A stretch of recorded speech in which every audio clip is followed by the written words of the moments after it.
Comme vous le voyez, j'ai bien lu. Il s'est passé des choses en ce début d'année, il y a eu un énorme coup de cœur qui fait désormais partie de mes livres préférés, et puis il y a eu une déception finalement proportionnelle avec un auteur qui m'a laissé tomber. Je vous rassure, parmi toutes ces émotions, il y a aussi eu de très bonnes lectures, et notamment la redécouverte d'une autrice que j'avais un peu mise de côté. Bref, beaucoup de choses à dire qui j'espère vous seront utiles. N'hésitez pas à liker la vidéo et à la partager, et puis à me dire en commentaire si vous avez eu les mêmes sentiments exacerbés à la lecture de certains de ces livres.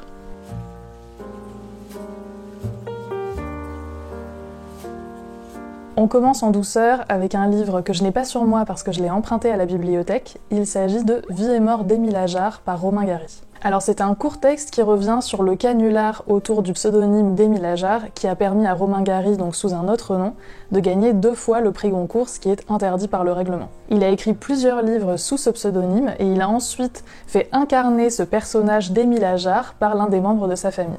Ça peut paraître un peu innocent comme ça, mais ça a vraiment pris de l'ampleur, ça a trompé beaucoup de critiques et ça a fait jaser. Donc dans ce texte, il revient sur les pourquoi de ces différentes actions, mais ça permet surtout de questionner le statut d'écrivain, le rapport aux œuvres, les critiques. Ce qui m'a beaucoup plu dans ce texte, c'est le ton.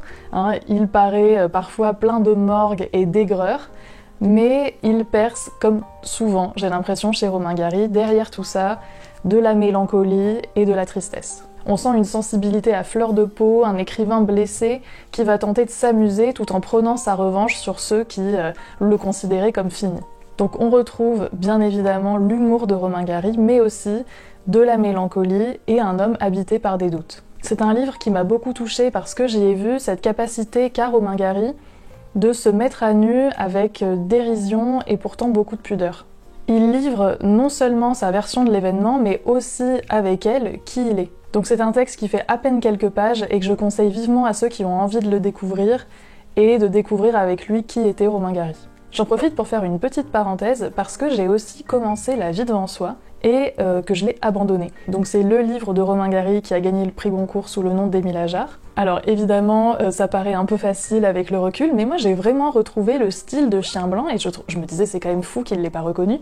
Mais bref, tout ça pour dire que j'ai retrouvé le Romain Gary que j'aime, cette écriture, le fait de remotiver les mots, les expressions, de jouer sur des paragraphes ou des phrases avec une sorte de chute à la fin.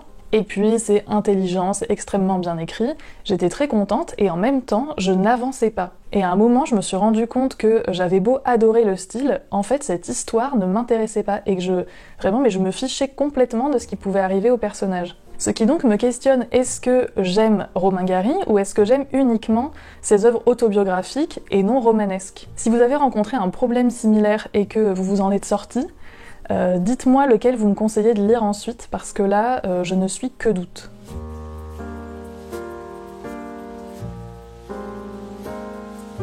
On enchaîne avec un livre que j'ai beaucoup aimé et qui est celui dont je vous parlais en début de vidéo, cette autrice à qui j'ai finalement un peu redonné sa chance. Il s'agit de La honte d'Annie Ernaux que j'ai écouté en audio parce que j'étais en vacances, voilà, contingence matérielle oblige.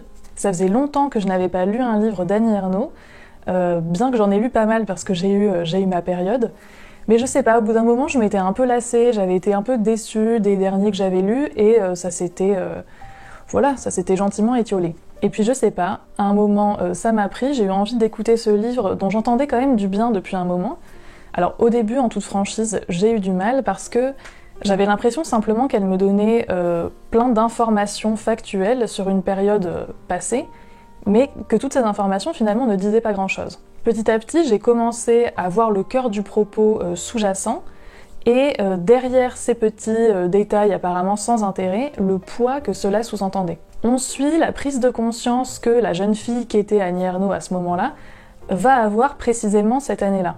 Pour la première fois, elle va voir sa famille, son milieu social, de l'extérieur par les yeux des autres, et de cela va découler un sentiment de honte.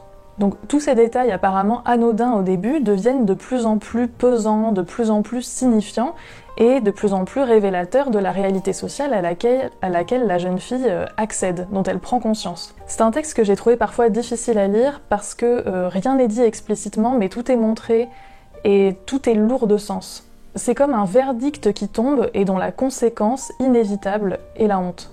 Et c'est d'autant plus troublant que je pense que tout adolescent est amené un jour à faire un peu le même constat, c'est-à-dire qu'il ne voit plus ses parents, sa famille, ses habitudes comme allant de soi, mais ancrés dans des codes sociaux qu'ils exhibent malgré eux. L'aveuglement, l'innocence et la joie simple de l'enfance sont crevés à tout jamais, et tous nos actes disent quelque chose, et il faut désormais choisir est-ce que l'on veut être ce à quoi il renvoie. Je pense que c'est désormais mon deuxième Annie Ernaux préféré après Une femme. C'était d'une lucidité brutale et en même temps très intelligent et très sensible.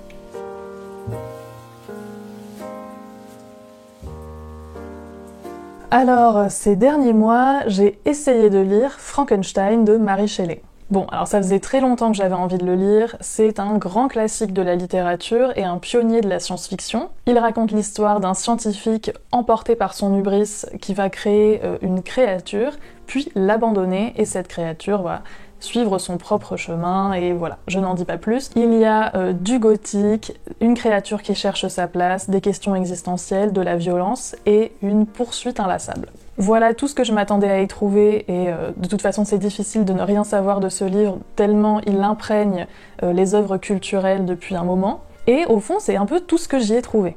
Jusque-là tout allait bien. Le problème c'est que tout ça qui me parle et qui est très bien traité est noyé dans le pire du 19e siècle, à mon sens. On est dans de l'épanchement interminable de sentiments, dans une forme de naïveté stupéfiante. C'est terriblement pleureuse. Ils explorent et expriment tous leurs états d'âme sur des pages, et bon, je suis pas débile, hein, je comprends bien que c'est important d'avoir justement les ressentis des deux personnages principaux, mais quand même, à un moment, je n'en pouvais plus, j'avais juste besoin que ça avance. Alors, bon, face à ce premier choc, j'avais abandonné ma lecture, vraiment c'était trop, et puis, quelques mois plus tard, donc là récemment, je me suis dit, allez, maintenant que je sais dans quoi je m'embarque, peut-être que ça va mieux se passer cette fois-ci. On y retourne. Mais en fait non, en fait ça n'avance toujours pas. Et là, ce qui m'a achevé, parce que oui j'ai abandonné une deuxième fois, c'est le passage pastoral avec les bergers qui baignent dans une des relations pures, pleines d'amour et de sacrifice. Franchement, avec toute la bonne volonté du monde, c'était trop. C'était trop 19e. Donc je clarifie un point tout de suite, ce n'est pas la faute du livre, c'est vraiment moi, je ne suis pas réceptive à ce genre de motif. Et alors oui, quand c'est Victor Hugo, bon je trouve ça merveilleux, j'ai ma larmiche, mais c'est le seul. La plupart du temps je suis hermétique, et là c'était juste pas possible. Donc voilà, je suis terriblement frustrée d'être restée comme ça aux portes de Frankenstein, mais même si j'en reste là, pour l'instant, au fond, c'est à charge de revanche, et il y aura une troisième tentative.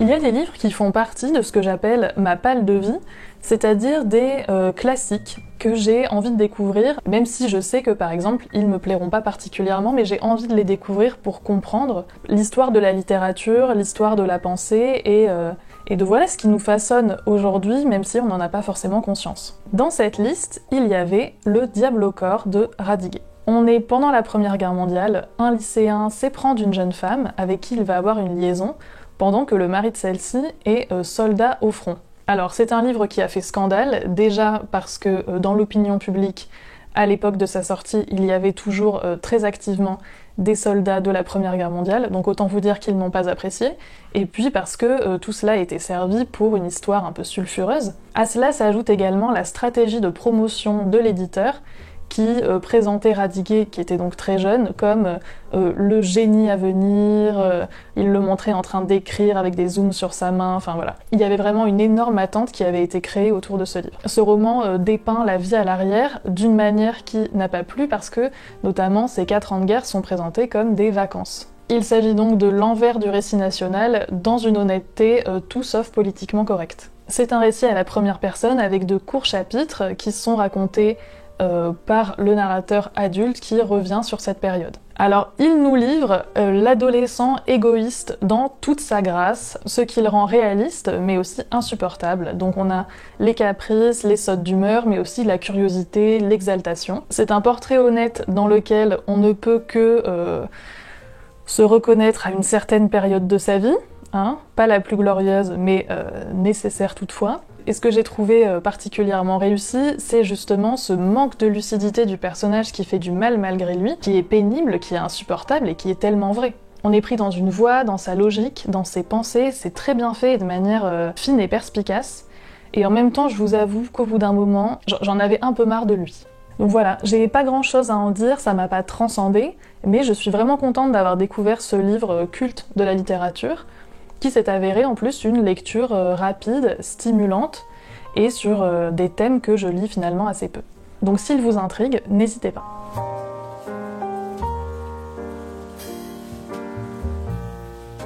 Là, on attaque le jour où mon cœur s'est brisé et où Franck m'a laissé tomber. Alors j'avais adoré les 2 premiers tomes de Dune et surtout le tome 2, donc j'ai entamé ce tome 3, Les Enfants de Dune, avec vraiment la confiance, et là, bam, la trahison, la déception, le désastre. Là, je suis tombée sur un Franck qui s'est perdu, qui croyait avoir trouvé sa recette et qui, en réalité, n'avait pas vraiment compris où elle se trouvait. La même chose en raté, ça pourrait être le titre de ce tome 3. Vous sentez l'aigreur. Non mais pour vous donner une idée, c'était un peu comme attendre la nouvelle trilogie Star Wars, là les 7, 8, 9, et puis constater. Alors je ne vous fais pas de résumé parce que c'est un tome 3 donc ce serait un peu bizarre, mais on est dans de la science-fiction avec un empire intergalactique, des complots pour le pouvoir, des rapports de force, des ressources à gérer, et puis toujours une dimension mystique un peu chelou, mais qui est portée par des images si puissantes qu'elles ont immédiatement une valeur quasi mythologique. Justement, le début du livre reprend cet art de l'image avec le concept d'abomination qui est travaillé et qui est terrifiant. Donc là, j'étais contente. Et puis, jusqu'à la moitié du roman à peu près, il ne se passe absolument rien. Les personnages ne font que parler beaucoup, et surtout à mots couverts, et donc on ne comprend rien. Donc dans le tome 2, ça fonctionnait déjà un peu comme ça, sauf qu'il faisait 300 pages et pas genre 900, c'est-à-dire qu'on ne comprenait que des bribes des conversations, mais qui au fond constituaient l'essentiel pour qu'on puisse suivre, et à la fin, tout s'imbriquait, tout faisait pleinement sens, et on se disait « Oh là là, qu'est-ce que c'est chouette !» Mais là, sur autant de pages, c'était l'ennui mortel, j'avais envie de leur dire « Mais les gars, accouchez ! Qu'est-ce que... Je ne comprends rien, dites-moi, arrêtez de faire genre conversation stylée, conversation intelligente, oh là là, enfin au bout d'un moment on s'ennuie, c'est normal. J'ai beau avoir confiance en Franck, j'ai pas envie d'être complètement aveugle pendant 400 pages, c'est pas possible. Surtout que ce côté volontairement obscur, au bout d'un moment, a quelque chose d'artificiel, ça exhibe l'artifice, la technique d'auteur, et ça n'est rien d'autre que laborieux et un peu indigeste quoi. Alors heureusement, Franck a aussi appliqué sa recette jusqu'au bout, c'est-à-dire que le dernier tiers du livre, ça y est, on voit où on va, l'intrigue se lance, il y a de l'action, il y a des rebondissements, les chapitres sont prenants, on est enfin parti. Et là, je dois bien avouer que quand je repense à la situation finale, je me demande comment ils vont s'en sortir. Il y a du suspense, des révélations, et les cartes sont rebattues de manière intéressante. Donc j'ai tenu bon parce que je savais que c'était Franck et que à la fin ça allait potentiellement se décanter et la fin était pas si mal. Mais en toute franchise, je ne suis pas sûre que ça valait, au bout du compte, tous les efforts consentis. Je ne suis pas sûre d'avoir pleinement adhéré à ce que Franck m'a proposé. Les anciens personnages étaient un peu des caricatures d'eux-mêmes et les nouveaux étaient tellement éthérés que vraiment j'ai eu du mal à m'accrocher et je suis pas convaincue. Et pour moi, ça commence un peu à sentir sa suite alternative parce que ça n'a pas la densité des premiers tomes et c'est quand même franchement bof. Donc un tome bancal qui tient à peu près la route à la fin, mais quand même, malgré tout, un plan d'écriture qui commence violemment à s'essouffler et j'espère que le tome 4 sera meilleur parce que sinon ça va être vraiment très ennuyeux. Et ça me peine parce que je me rends compte que je suis en train de faire le deuil de cette saga et j'ai pas envie. Et en même temps, parfois c'est comme ça. Donc dites-moi si vous avez lu le tome 4, si le niveau se relève un peu, ou si au contraire on s'enfonce et voilà, il faut que je me prépare quoi. Parce que je lirai le 4 quand même. J'espère encore.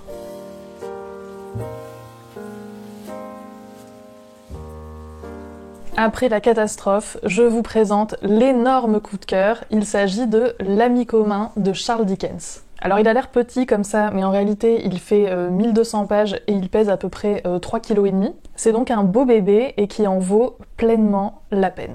Il s'agit du dernier livre écrit par Dickens en entier, parce qu'il y en a un autre après, mais il est mort pendant, donc il n'est pas terminé. Ici, on est à Londres. Un vieil homme qui a fait fortune dans des monticules de poussière et de déchets meurt, et sa fortune va à son fils à condition qu'il épouse la femme que son père lui a choisie. Sauf que, surprise, l'héritier est repêché mort dans la Tamise, et donc la fortune revient aux serviteurs, les Beaufins. On va suivre tous les personnages mêlés à cette histoire, et il y en a un certain nombre, et questionner à travers eux la place de l'argent dans cette société. Alors, c'est un livre d'un charme absolu, plein de facéties et d'amour pour ses personnages. On voit aussi la perspicacité de Dickens sur son temps, sur l'être humain, et tout ça enrobé dans pile la bonne dose de romanesque qui fait qu'on est content quoi.